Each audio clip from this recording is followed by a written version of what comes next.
Graça e paz vos sejam multiplicados pelo conhecimento de Deus e pelo conhecimento de nosso Senhor Jesus Cristo. Nós estamos no pátio do santuário. No pátio do santuário tem um altar de sacrifício e eu vou levar ali o cordeiro. O cordeiro é Jesus. Mas o cordeiro tipificado lá atrás, ele tem algumas referências que precisam ser observadas. Ele é sem mancha, ele é sem defeito. Sem defeito quer dizer que ele não manca, que ele não é cego, que ele não tem cicatriz, que ele não tem nada. E ele será de 1 ano. Quando eu digo que ele será de 1 ano e ele não terá defeito, isso quer dizer que muitas vezes eu vou levar esse cordeiro pequenininho para dormir dentro da minha casa. Esse cordeiro ele vai crescer ao lado dos meus filhos durante 1 ano. Meus filhos vão ter aquele animalzinho como um animalzinho de estimação. Só que daí a 1 ano, esse animalzinho vai morrer no meu lugar. E o meu filho vai saber disso. Meu filho vai saber que aquele animalzinho que não fez mal para ninguém, que cresceu ali com mamadeira, porque o menino dava mamadeira para ele, para não correr o risco dele lá na fora, no terreiro, se machucar. O meu filho vai ficar chorando, porque aquele animalzinho vai morrer no meu lugar. É crueldade? Não, não é. Eu preciso ter essa visão.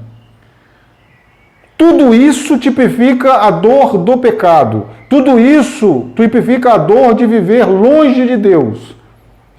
Tudo isso tipifica a dor da distância, do distanciamento de Deus. Tem que doer. Quando esse animalzinho chega diante do sacerdote, o sacerdote vai examinar esse animal. Vai ver se esse animal ele preenche os requisitos para estar ali naquele lugar, fazendo aquela substituição. E tudo isso na minha frente. O perfeito pelo imperfeito. O perfeito tem algum significado de que Deus não aceita a imperfeição? Não tem a ver com imperfeição física. Não tem a ver com imperfeição física. Não tem a ver com imperfeição física. Tem a ver com imperfeição moral. Deus não aceita a imperfeição e eu e você não deveríamos aceitar a imperfeição. Ver aquele animal pleno, aquele animal completo, aquele animal sadio, a mensagem que passa para mim é que eu preciso me aperfeiçoar, eu preciso ser melhor. Eu não posso me conformar que todo ano eu aceite que alguém tome o meu lugar. Essa é a mensagem que vai ser passada ali naquele lugar. A mensagem de uma providência de Deus que, olhando para fora, e não olhando com o subconsciente, olhando com a consciência da dor produzida na minha família, nos meus filhos, nas pessoas que viram aquele animal crescer, que eu tenha arrependimento. Arrependimento mesmo.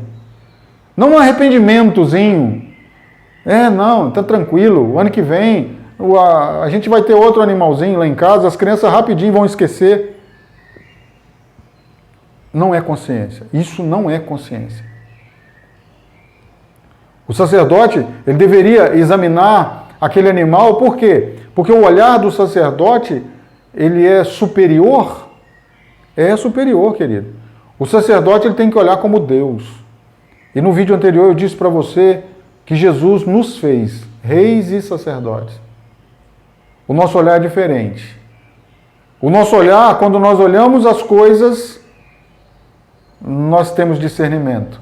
Nós temos sabedoria e inteligência de Deus como Bezaleel e Aholiabe. Deus não cobra de nós nada que Ele não nos tenha dado condições para fazer. Como sacerdote, no momento que eu chego diante daquela pia, que nós estávamos falando dela também no vídeo anterior, para eu pegar a água para lavar as minhas mãos, aquela pia ela tem um fenômeno interessante, ela é feita de cobre. E na antiguidade, os espelhos eram feitos de cobre. E aquela água ali em cima fazia uma lâmina d'água que espelhava. E não tinha como eu pegar a água e não me ver. E eu que, como sacerdote, que acabei de analisar o cordeiro que me foi trazido como oferta por expiação do pecado, e eu disse que aquele cordeiro era bom. que aquele cordeiro era segundo o modelo de Deus, aquele cordeiro atendia à exigência de Deus. Eu disse isso sobre aquele cordeiro. O que eu vou dizer agora sobre a minha vida? É impossível lavar as mãos e lavar os pés ali naquela pia sem que antes eu veja o meu rosto. Sem que antes eu me veja, eu me reconheça naquele lugar. E que eu tenha que me perguntar, o que eu estou fazendo aqui? Por que eu estou aqui?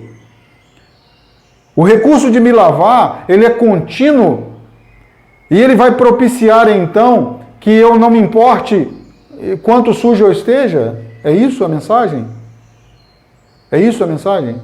Não importa, já que eu tenho essa possibilidade de me lavar sempre, eu não vou me importar com quão sujo eu esteja. Então é preciso me ver. E é preciso conscientemente perceber a mensagem que Deus está me dando. Se eu não aceito um cordeiro imperfeito, um cordeiro coxo, um cordeiro cego, um cordeiro machucado, eu aceito um sacerdote nessas condições? Pensa. Deus está dando uma mensagem para o sacerdote. Se veja e me responda. Se eu não aceito uma oferta imperfeita, eu aceito um sacerdote imperfeito? E aí entra então a minha escolha. Eu olho para mim e digo, eu quero ser de Deus. E eu vou usar o recurso de me lavar, não para me sujar ainda mais. Eu vou usar o recurso de me lavar para andar sempre limpo na presença do Senhor. Que coisa linda que o Paulo vai dizer lá no Novo Testamento, na carta aos Romanos, onde abundou o pecado, superabundou a graça. E quando eu digo isso, vocês entendem que eu estou dizendo que é preciso que nós pequemos muito mais para que a graça de Deus seja muito grande? De modo nenhum. Não é isso que eu estou dizendo, disse Paulo. E eu vejo Paulo, então, lavando as suas mãos e os seus pés na bacia de cobre, na metade do caminho que sai do altar de sacrifício e me leva ao santuário onde Deus está. Do altar do sacrifício para a presença de Deus. No meio do caminho tem uma possibilidade de eu me lavar. Essa consciência, ela vai fazer com que eu nunca necessite me envergonhar diante de Deus. Eu não preciso me envergonhar diante de Deus. O exagerado João, evangelista, ele vai escrever numa das suas cartas assim, quem é nascido de Deus não peca. Mas, se alguém pecar, nós temos um advogado junto ao Pai. Jesus Cristo. Ele é o nosso advogado. Ele mesmo vai dizer, se nós confessarmos os nossos pecados, Ele é fiel e justo para nos perdoar os pecados e nos purificar de toda injustiça. E aí, querido, a gente olha e diz assim, eu posso fazer uma oração e dizer assim, Deus, eu sou tão humano, eu sou tão pecador, que eu quero pedir ao Senhor que o Senhor perdoe a multidão dos meus pecados. Deixa eu dizer uma coisa, o dia que eu orar assim, eu não entendi o Evangelho.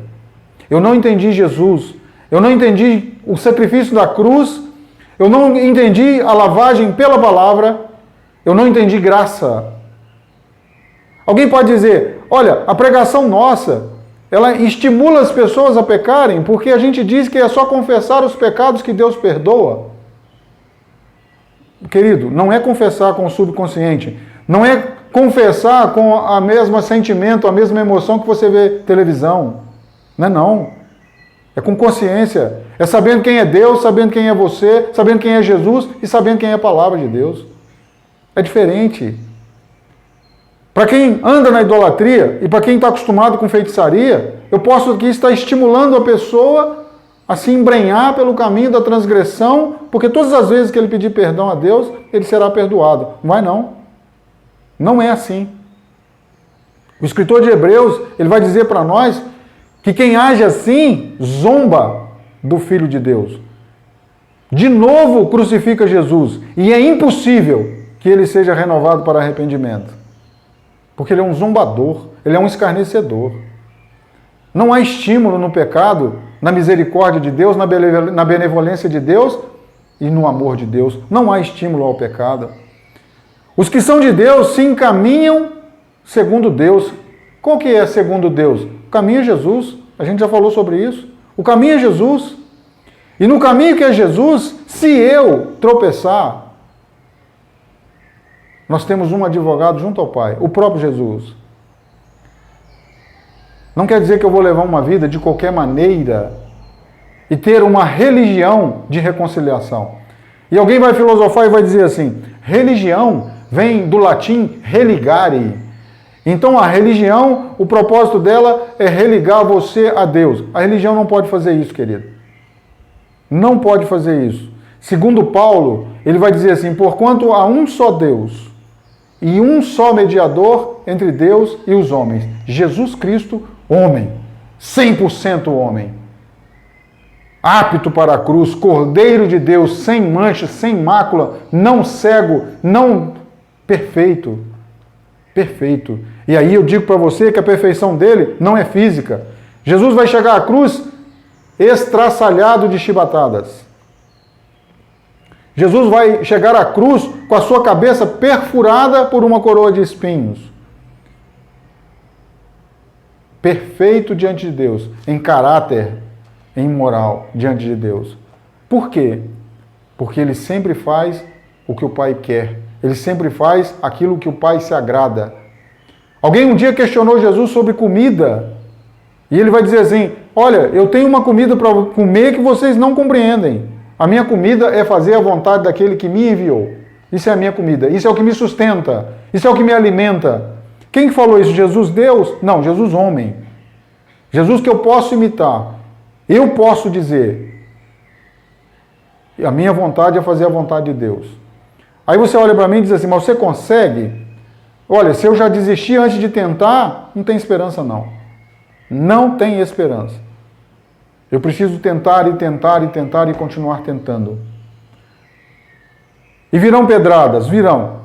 Apedrejaram Paulo. Pararam de apedrejar quando acharam que ele estava morto.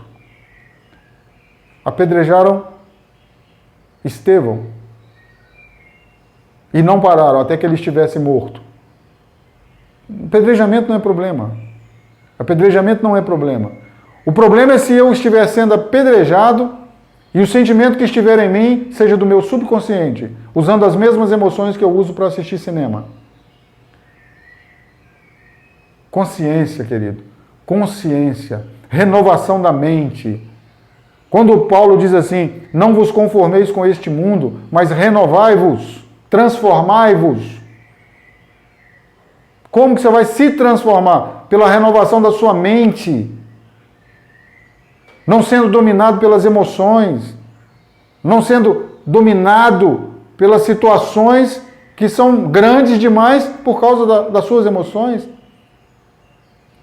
Por que algumas situações, elas diante de mim, elas se parecem grandes demais? Porque elas tomam o lugar de Deus.